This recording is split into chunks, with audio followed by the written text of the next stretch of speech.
तुम्ही पाहत आहात MCN न्यूज मराठी।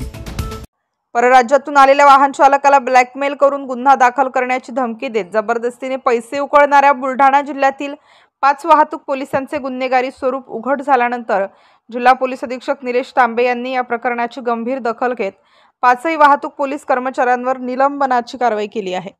एका वाहनधारकाकडून पेटीएमद्वारे पैसे उकळून ब्लॅकमेल करण्याच्या प्रयत्नानंतर सदर वाहनाचा अपघात घडला होता।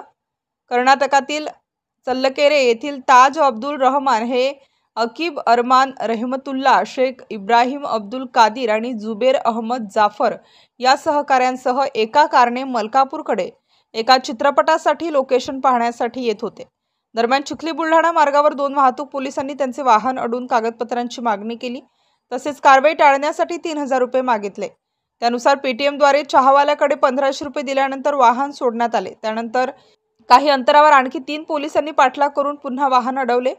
वाहनात ठेवलेल्या एअर रायफलच्या आधारे गुन्हा दाखल करण्याची धमकी देत 2 लाख रुपयांची मागणी करण्यात आली। तडजोडीनंतर 50,000 रुपये देण्याचे ठरले आणि QR कोडद्वारे पैसे भरण्याचे सांगण्यात आले।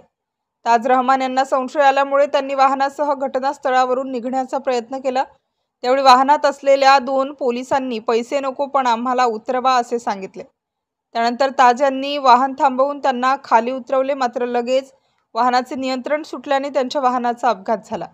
या प्रकरणी चिखली पोलिसात तक्रार दाखल करण्यात आली आहे। त्यानंतर लगेच जिल्हा पोलीस अधीक्षक निलेश तांबे यांनी याची गंभीर दखल घेतली।